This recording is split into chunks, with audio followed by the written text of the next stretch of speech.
Hello students, today we are going to learn the topic subtraction. Subtraction is the process of taking away a number from another.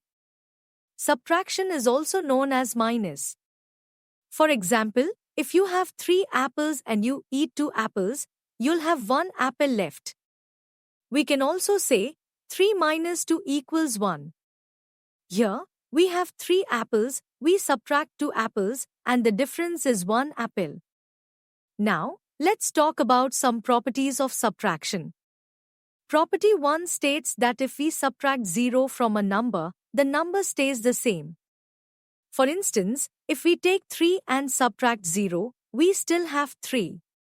Property 2 explains that if we subtract 1 from a number, we get the number that comes right before it.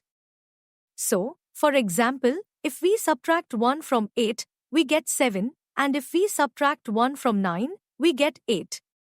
Moving on to property 3, if a number is subtracted from itself, the result is always 0. For instance, if we subtract 5 from 5, we get 0, and similarly, 7 minus 7 also gives us 0. Now, let's look at the subtraction of 3-digit numbers. Here's an example, subtract 245 from 768. So, we have 768 minus 245, which equals 523. In this example, O stands for ones, T stands for tens, and 8 stands for hundreds.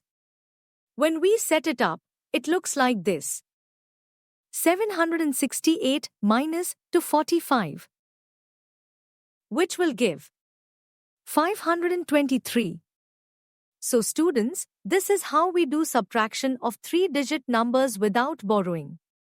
Now, let's discuss subtraction of 3-digit numbers with borrowing.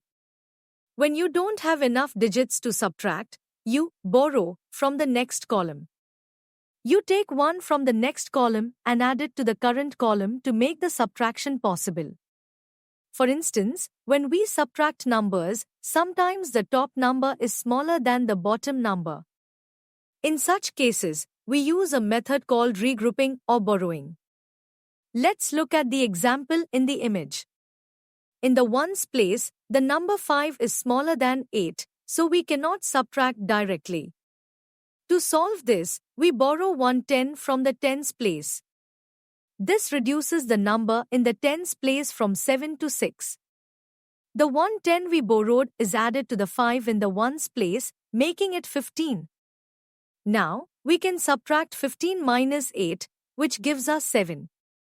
Next, we move to the tens place. Since we borrowed 1 earlier, we now subtract 6 minus 5, which gives 1. Finally, in the hundreds place, we subtract 6 minus 4, which gives us 2. This process of borrowing helps us complete the subtraction step by step. And the final answer is 217. Now, let's look at a tricky sum. Let's solve this subtraction step by step. We are subtracting 462 from 500. First, we look at the ones column. Here, we need to subtract 2 from 0, but since 0 is smaller than 2, we cannot do this directly. So, we need to borrow. But when we check the tens column, it also has a 0, so there is nothing to borrow from there. Therefore, we go to the hundreds column, which has 5. We borrow 1 from the hundreds place, leaving 4 in the hundreds column. The borrowed 100 is equal to 10 tens, so we add these 10 to the tens column. Now the tens column has 10. Next, we need to borrow again for the ones column. From the 10 in the tens column, we borrow 110, leaving 9 tens in the tens column. This borrowed 110 is equal to 10 ones, so the ones column becomes 10. Now we can subtract. Subtracting 2 from 10 in the ones column gives us 8. Next, we move to the tens column, where we now have 9. Subtracting 6 from 9 gives us 3. Finally, in the hundreds column, we have 4, and we subtract 4 from it, which gives us 0. So, the answer is 38. This process shows how borrowing works across different places to make subtraction possible. Moving forward, let's take a moment to understand some important terms in subtraction. These terms will help you solve subtraction problems easily. First, we have the minuend. The minuend is the bigger number, or the number from which we subtract another number.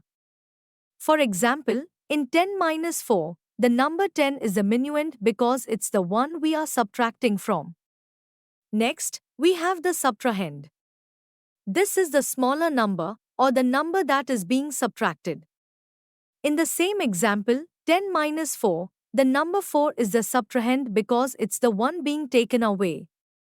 And finally, we have the difference. The difference is the result we get after subtraction. So, in 10 minus 4 equals to 6, the number 6 is the difference. So, to sum it up, the minuend is the number we subtract from, the subtrahend is the number we subtract, and the difference is the answer we get.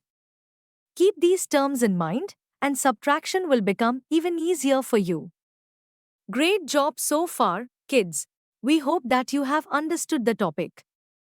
You can now study chapter notes, watch video lectures and solve MCQ tests of this chapter on EduRev to ensure you score well in your school exams. And that's not all. You also get amazing courses for maths, science, English, Hindi, and much more for class 3. Thank you.